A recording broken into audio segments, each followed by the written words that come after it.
Hello and welcome to Talking Telecoms. I'm Annie Turner, editor of Mobile Europe, and today we're going to be talking about telecoms, personalization, and the missing millions.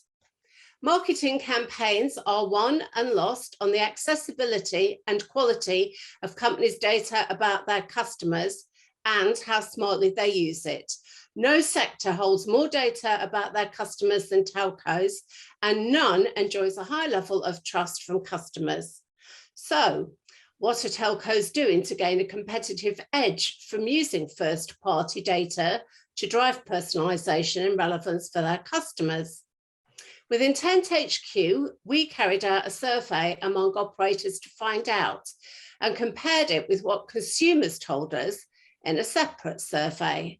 And by the way, if you look in the chat channel, there's a link so that you can access the operator's survey and the analysis, which I promise you is a good read.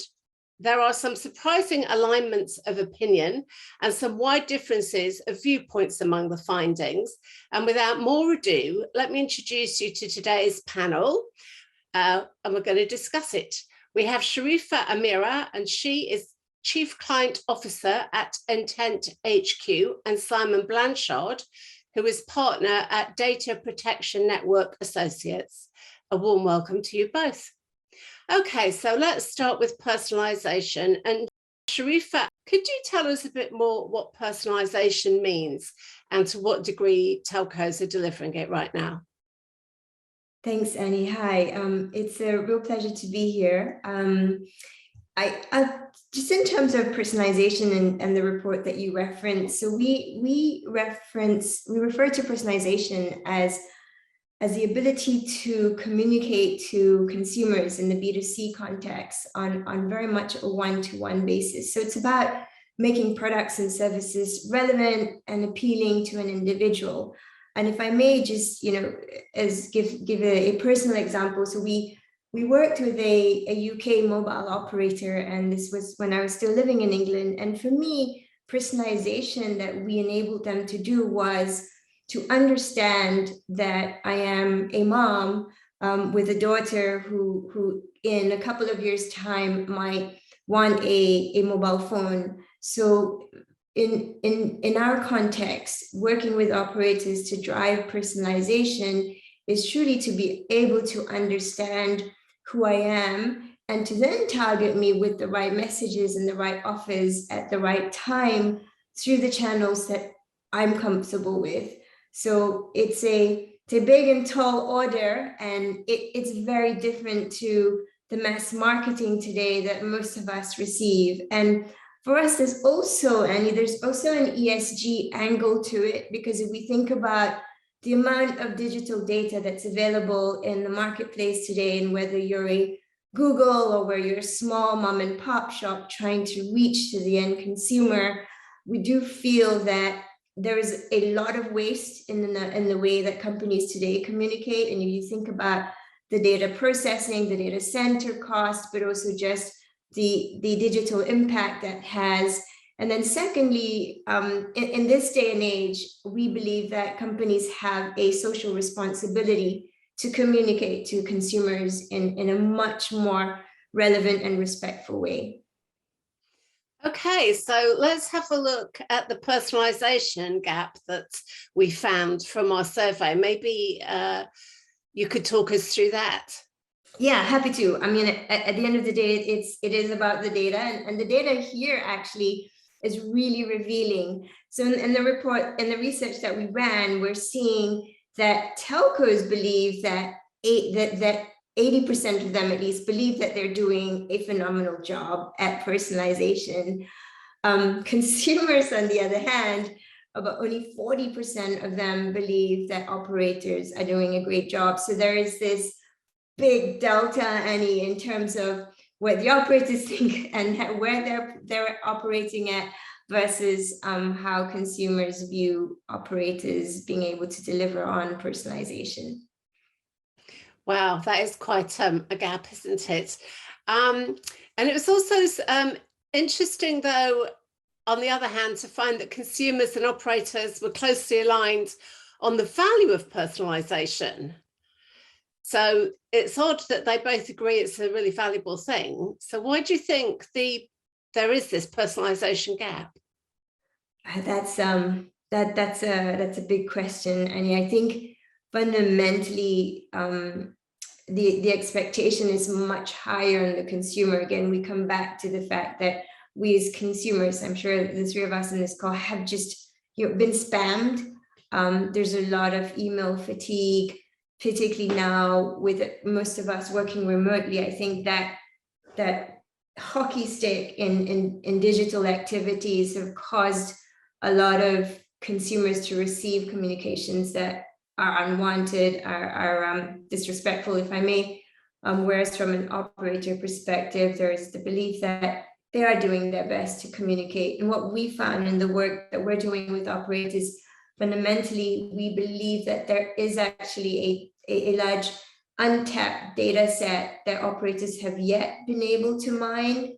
And so for us, that gap in part is just due to expectations and understandings, but also down to the fact that the operators as data owners still have not kind of gone the extra mile to be able to truly understand their customers. Okay, the personalization gap's also really kind of interesting for another reason, because it reveals a very big gap in actual and potential revenues. And what is that gap potentially in revenue and what they could earn? What is it worth and how could it be measured? It's actually a multi-billion-dollar question there, Annie. So if I may cite a couple of examples, we built a business case for a large North American telco a couple of years ago, and from their operating standpoint, the incremental revenue that they would be able to derive over a 5-year period through personalization was to the tune of $1 billion. Oh, wow. Massive. And in the work that we did with the UK operator, and the operator had about 20 million customers back then. This is going back almost 5 years ago.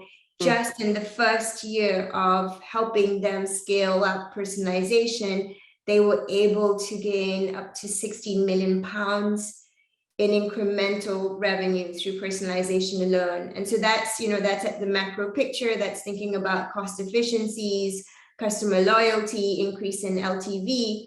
If I take a more micro measurement, then the work that we're doing shows that in every campaign, you would get anywhere from 50% to 1000% increase in conversion just through personalization. So in summary, the immediate revenues are large. We're talking millions. The longer term revenues could dial up to billions.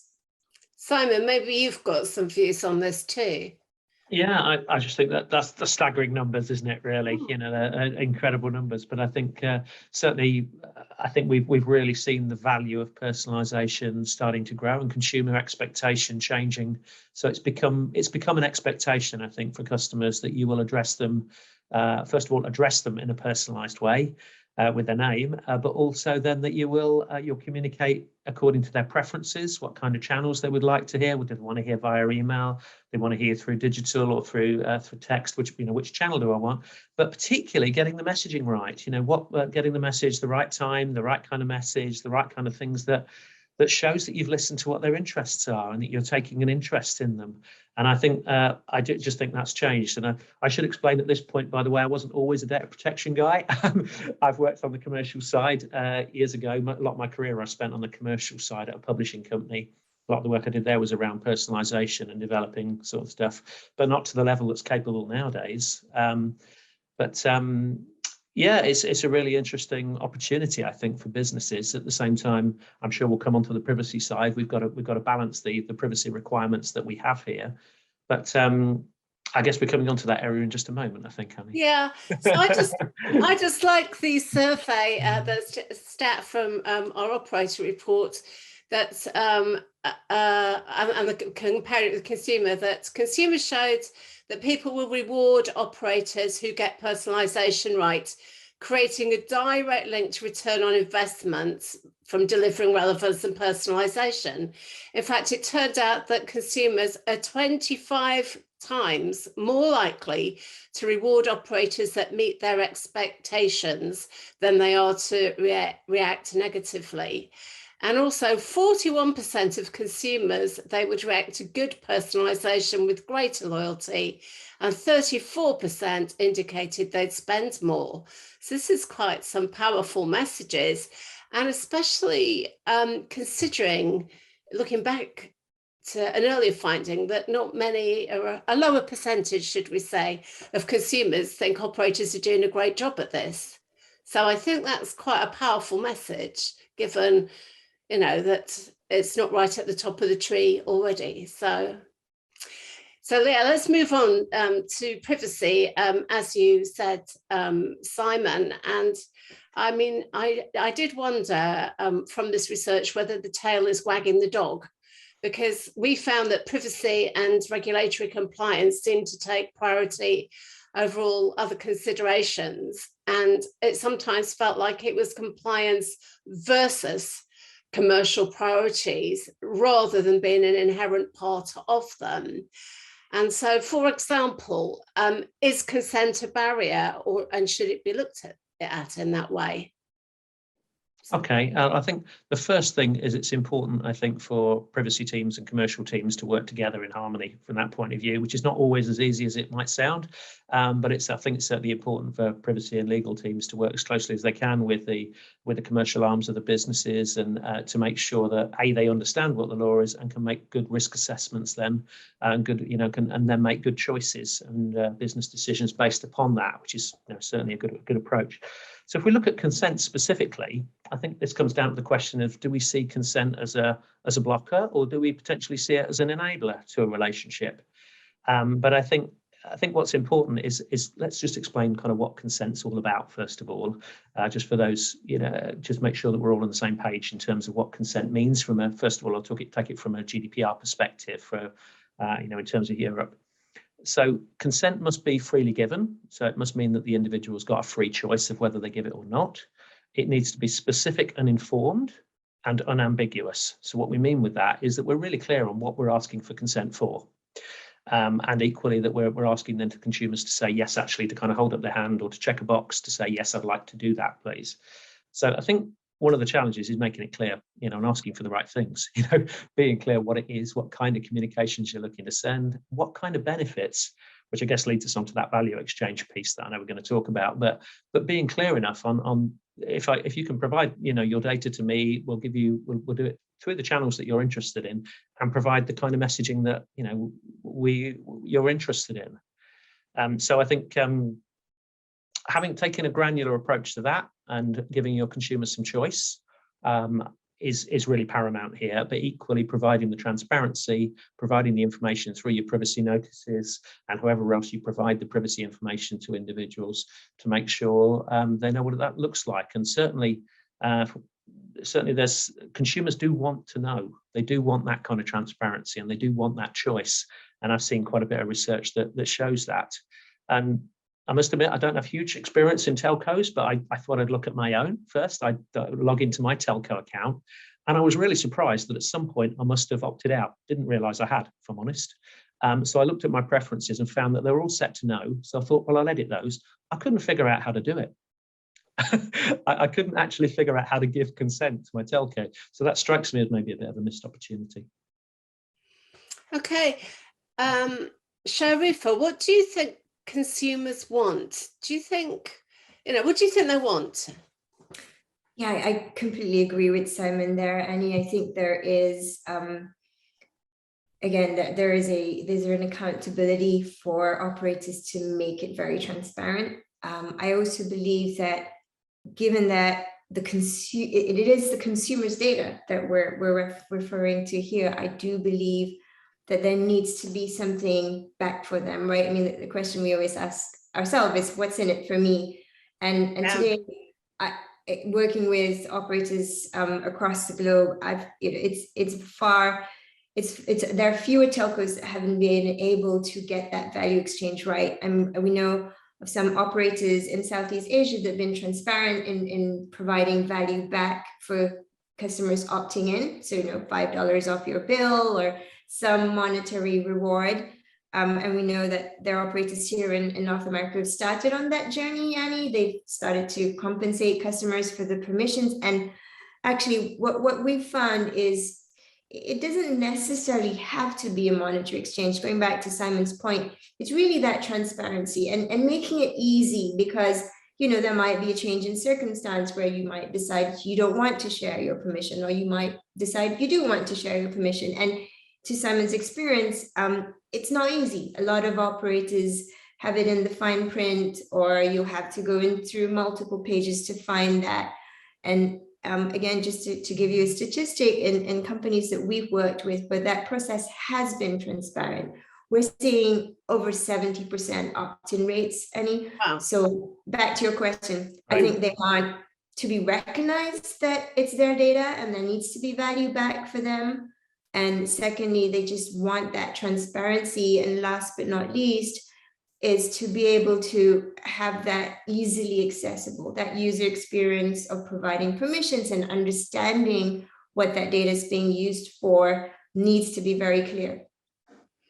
Okay, and do you think part of the problem is that telcos operations are just too siloed when it comes to balancing commercial needs and legislative adherence to the rules? I mean, do you think that's maybe one of the problems rather than any major disagreement?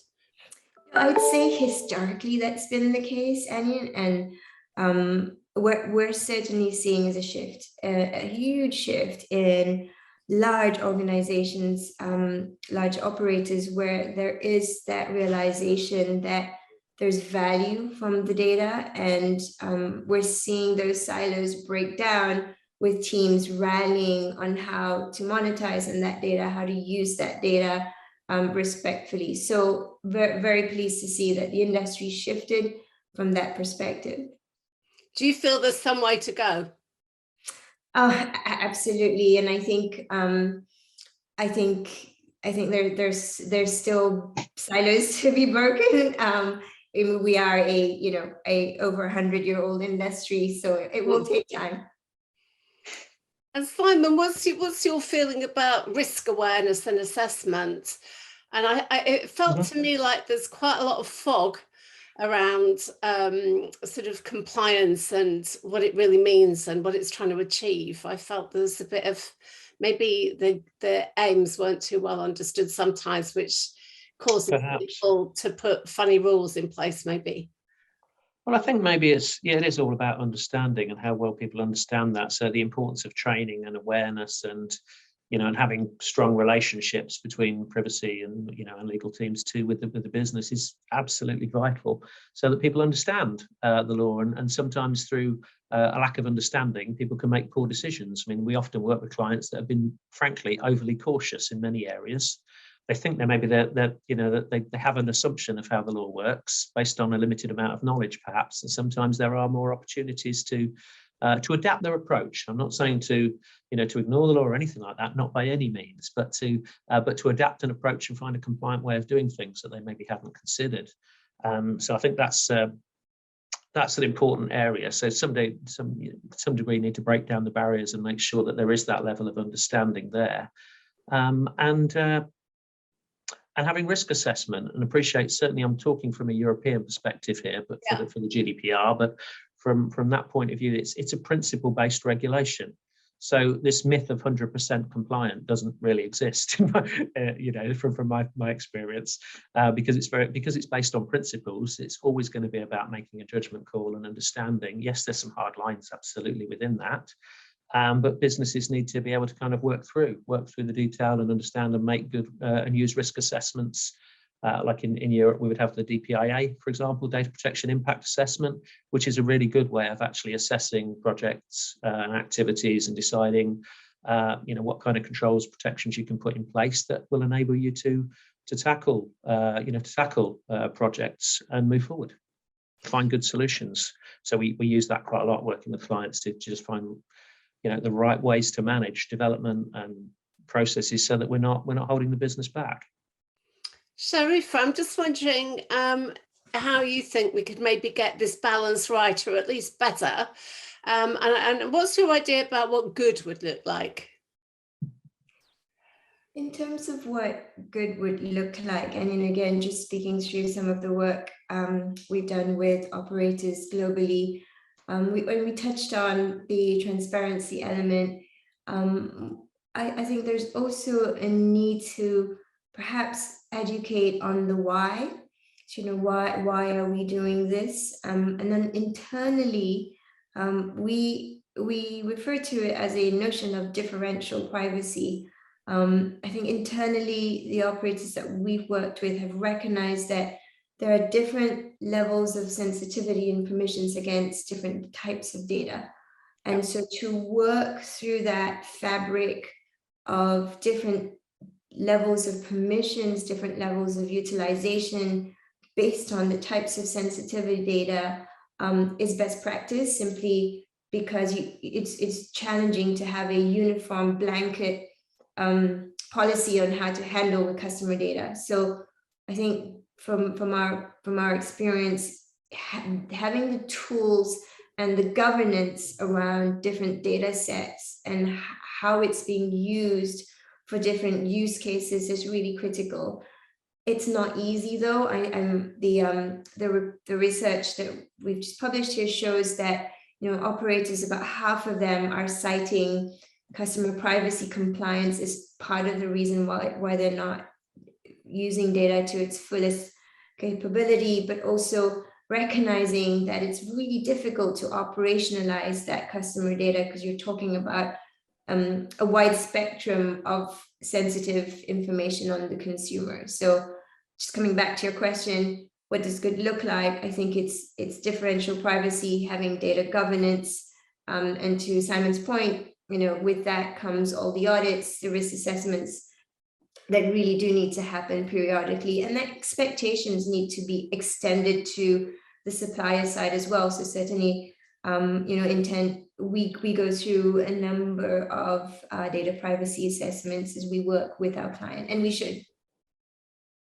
Okay, so, and I mean, another stat that I like a lot as well, talking about this whole technology thing, is that 40% of customers said they're a bit worried about operators' ability to protect their privacy, but that was based on a lack of transparency and a lack of understanding of operators' practices that is holding them back from giving consent. So I think that's quite interesting. That whole kind of structural thing actually is perceived, if not in exactly those terms, by the consumers. It kind of filters through out there. Absolutely. And I think that's much expected, isn't it? I mean, as consumers, we want to know the why and the how our data is being handled. I think if I can jump in there, I think there's three words that really come out for me with this that you just can't separate, which is trust, transparency, and choice.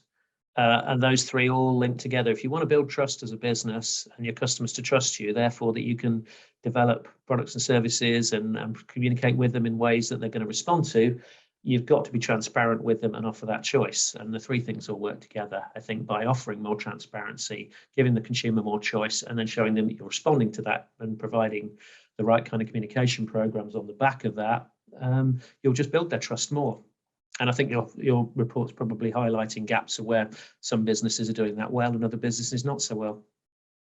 Yeah, I thought it was amazing among our operator respondents that when we asked them which organisation or which part of their organisation has primary responsibility for compliance of first-party data, 19% didn't know. And I mean, like, everybody who works with data is responsible, but I mean, it just suggests, I don't know, interesting that structure and things are somewhat getting in the way. So we wanted to know what's holding telcos back, and I think we've already touched a little bit on some of that. It was clear that they understand the responsibilities of holding data, I'm not so clear whether they understand to the same degree the secrets of unlocking its value, or, you know, what's in it for them if they go down that route. And I'm just wondering, SHARIFAH, what you think about that? Yeah, I agree with that, and I think there's still ways in which operators can leverage the untapped data, and in fact, I don't know if you can see this with my background, but this is the summer issue of HBR, and it talks about, you know, knowing what your customers want even before they do, and that's not an easy task to be able to do that, and that requires sophistication from an AI perspective. And I'd also say that a lot of the work that we do with operators, it's not enough to just have the technology.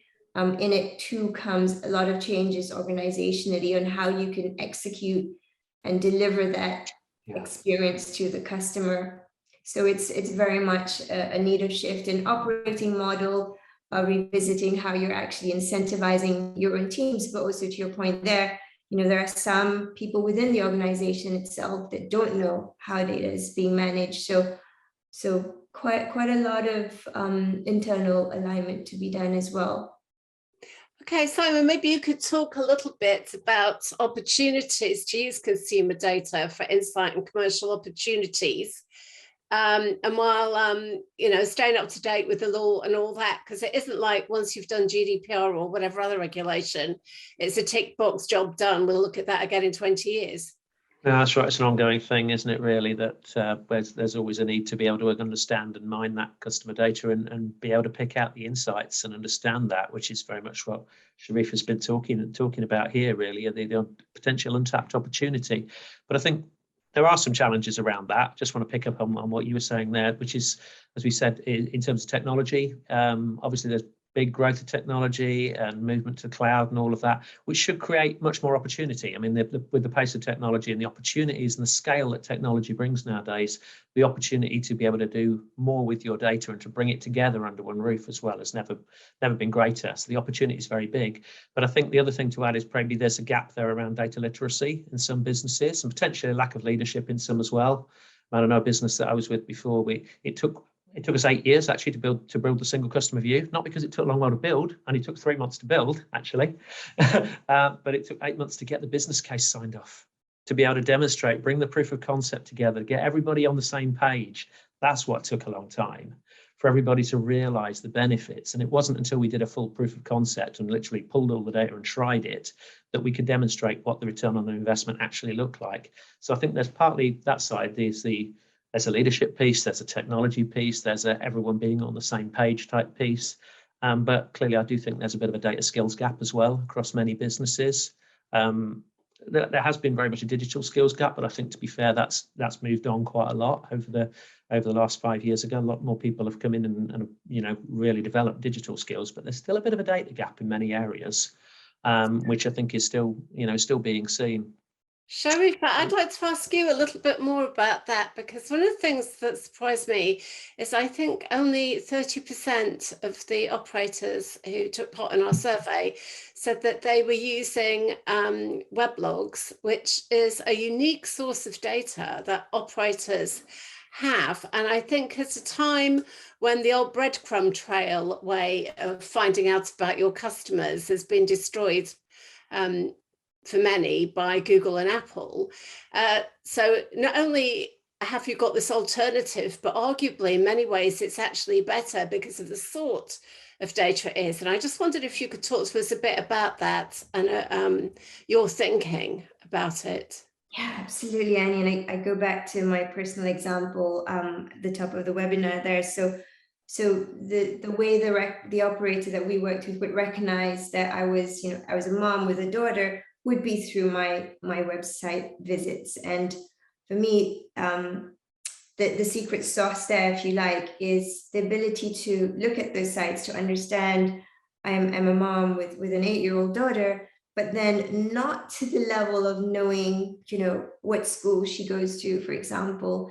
And so the weblog data, while very, very powerful in terms of understanding the consumer, needs to also be dealt with a certain level of care to then be able to extract the more important signals from the sensitivity and the noise. Does that make sense? So again, not necessarily knowing exactly, you'd know I'd have a daughter in school by, me visiting the school website every weekend to find out what's going on in the week. So that level of distillation of weblog data and then abstracting it to a layer that has commercial benefit but is respectful to my privacy, that's the challenge that we're trying to manage and balance, and that's the tightrope that operators will need to. But to your point, with the demise of cookies, it's an amazing opportunity for operators if they can get that balance right.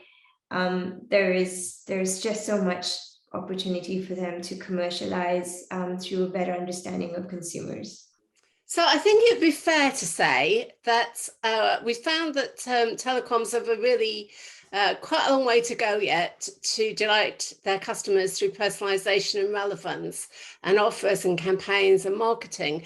But I mean, the great thing is that this means there's a massive opportunity, and it feels a bit to me like the stars are beginning to align in their favor, because as you say, the decline of the breadcrumb trails, and they need to find new sources of revenue. And I think they're now coming out of the post-pandemic period and beginning to look around a bit more, I think, rather than just the emergency, modus of operating. So I just think that we maybe are at a bit of a turning point. So it was interesting that our operator respondents identified as catalysts for change. They fell into 6 areas. And I was wondering, SHARIFAH, which one of those really resonated the most with your experience? Ultimately, Annie, it comes down to dollars and cents. And if we think about where operators have been from an EBITDA trajectory over the years, it really has started to plateau and dip for a number of operators. And from a consumer mindshare as well, we've got the social media, the big tech giants that are gaining that mindshare. So I think it's really driven through the need to continue delivering back to shareholders, maintaining their margins, but also retaining consumer mindshare. So to me, the catalyst for change ultimately is dollars and cents, but also that translates to continuing to being relevant to the end consumer. I mean, I think the operators came out of the pandemic. I mean, they've never been held in such high regard or had such a high profile, I think. And also they are among the most trusted parties that consumers deal with. While you can't say big tech is absolutely frightfully popular in a lot of places right now. So I think that's another element in their favor, really. Simon, what about you? What among those 6 ideas that our respondents picked up, what resonated the most with you?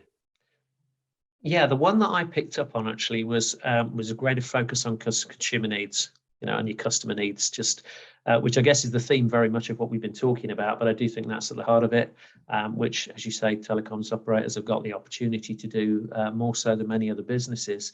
But just to reinforce, I guess, what we said, really, to summarize, really, people do want personalized products and services. They do see the value in that.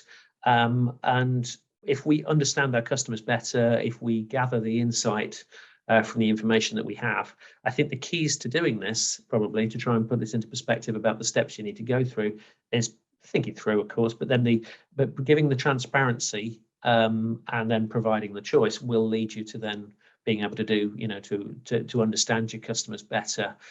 You'll get more of a reaction, I think, with the customers if you do that in an open, transparent, and trust in that sort of way that enables you to promote trust and build the trust with your audience.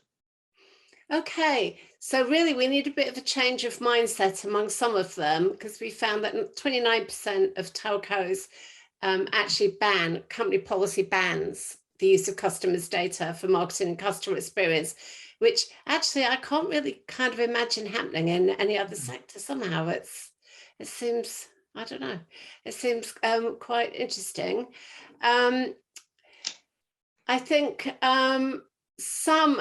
others are struggling to extract value from data, and 22% say they lack the technology or data infrastructure to use the data effectively at scale.